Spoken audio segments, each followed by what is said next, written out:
My name is Jock Fresco. I'm an industrial designer and a social engineer.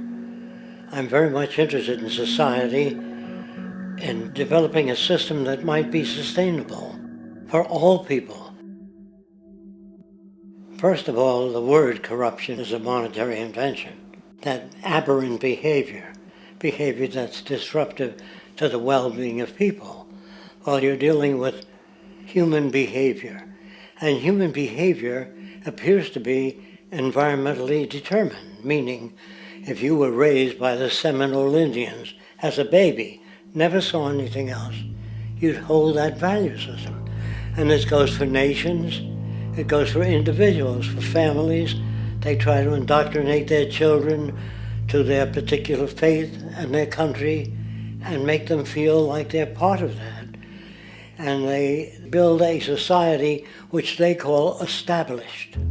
They establish a workable point of view and tend to perpetuate that, whereas all societies are really emergent, not established. And so they fight new ideas that would interfere with the establishment. Governments try to perpetuate that which keeps them in power. People are not elected to political office to change things. They're put there to keep things the way they are. So you see, the basis of corruption is in our society. Let me make it clear.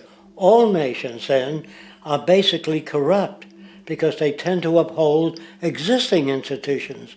I don't mean to uphold or downgrade all nations, but communism, socialism, fascism, the free enterprise system, and all other subcultures are the same.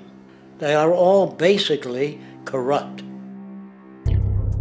The most fundamental characteristic of our social institutions is the necessity for self-preservation. Whether dealing with a corporation, a religion, or a government, the foremost interest is to preserve the institution itself. For instance, the last thing an oil company would ever want is the utilization of energy that was outside of its control, for it makes that company less relevant to society.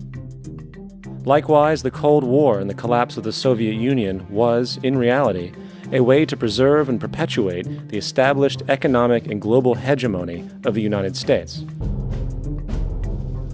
Similarly, religions condition people to feel guilty for natural inclinations, each claiming to offer the only path to forgiveness and salvation.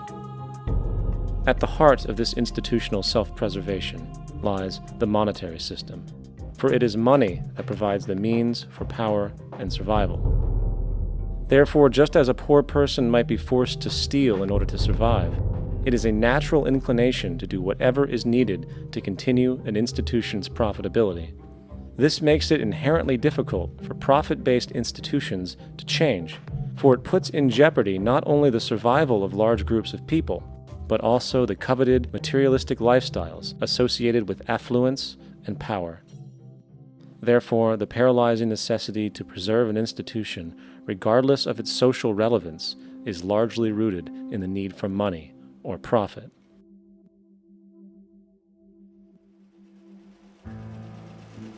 What's in it for me is why people think.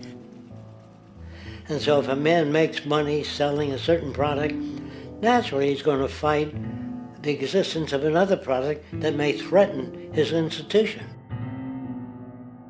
Therefore, people cannot be fair, and people do not trust each other. A guy will come over to you and say, I got just the house you're looking for. He's a salesman. When a doctor says, I think your kidney has to come out, I don't know if he's trying to pay off a yacht or whether my kidney has to come out. It's hard in a monetary system to trust people. If you came into my store and I said, this lamp that I've got is pretty good, but the lamp next door is much better, I wouldn't be in business very long. It wouldn't work. If I were ethical, it wouldn't work. So when you say industry cares for people, that's not true. They can't afford to be ethical. So your system is not designed to serve the well-being of people. If you still don't understand that, there would be no outsourcing of jobs if they cared about people. Industry does not care. They only hire people because it hasn't been automated yet. So don't talk about decency and ethics. We cannot afford it and remain in business. It is important to point out that regardless of the social system, whether fascist, socialist, capitalist, or communist, the underlying mechanism is still money, labor, and competition. Communist China is no less capitalistic than the United States. The only difference is the degree by which the state intervenes in enterprise. The reality is that monetaryism, so to speak, is the true mechanism that guides the interests of all the countries on the planet. The most aggressive and hence dominant variation of this monetaryism is the free enterprise system. The fundamental perspective, as put forth by early free market economists like Adam Smith, is that self-interest in competition leads to social prosperity, as the act of competition creates incentive, which motivates people to persevere. However, what isn't talked about is how a competition-based economy invariably leads to strategic corruption, power and wealth consolidation, social stratification, technological paralysis, labor abuse, and ultimately, a covert form of government dictatorship by the rich elite. The word corruption is often defined as moral perversion. If a company dumps toxic waste into the ocean to save money, most people recognize this as corrupt behavior. On a more subtle level, when Walmart moves into a small town and forces small businesses to shut down for they are unable to compete, a gray area emerges. For what exactly is Walmart doing wrong? Why should they care about mom-and-pop organizations they destroy?